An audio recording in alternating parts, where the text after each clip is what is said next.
Harry, you want to know how I know the moon landing in 1969 was fake?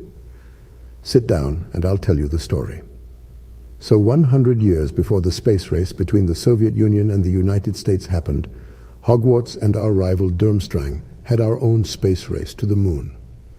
What started off as a light-hearted jest between two headmasters as to who could reach the moon first, by broom, turned into an all-out war. We named our Hogwarts space program NASCAR. What do you mean NASCAR already exists? Well, it didn't 150 years ago, so who copied who? It stands for, well, it doesn't matter what it stands for, but what it stood for was the unholy union of science and magic that was going to lift us to the moon. We were trying everything at NASCAR. We were building dozens of brooms every week. Some were sleek and agile, others were massive tree trunks. We were even welding brooms to each other. I knew a wizard who traveled into the future to grab a BMW S54 engine from an E46 M3.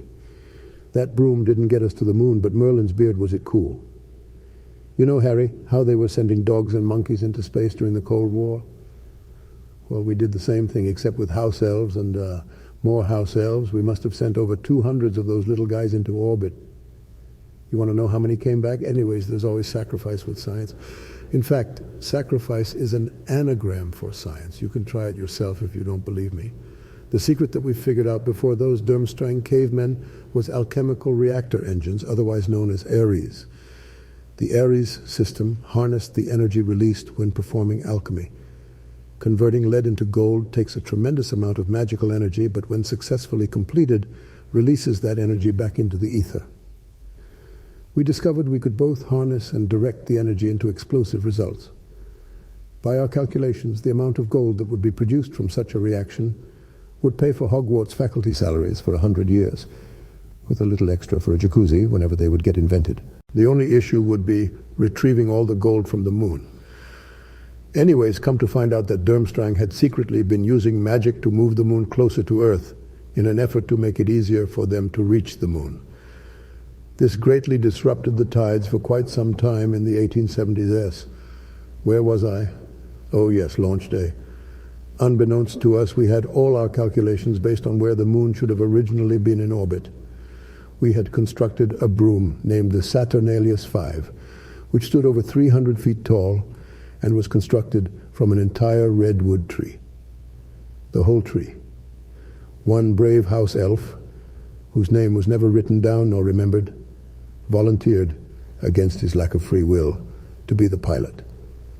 When it finally came to launch, the subsequent explosion was so massive and so golden, it almost collapsed our atmosphere and economy.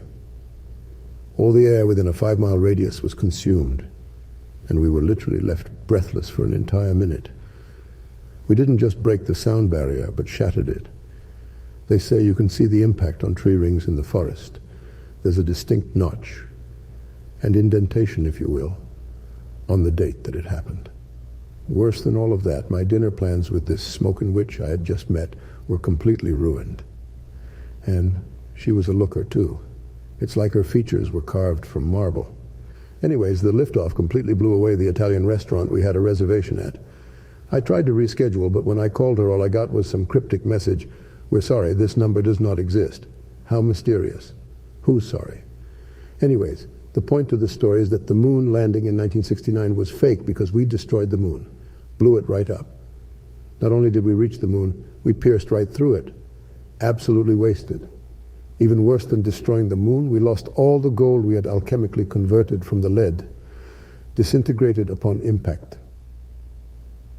We didn't rebuild the moon until 1972, so it would have been physically impossible for anyone to land up there, simple as that.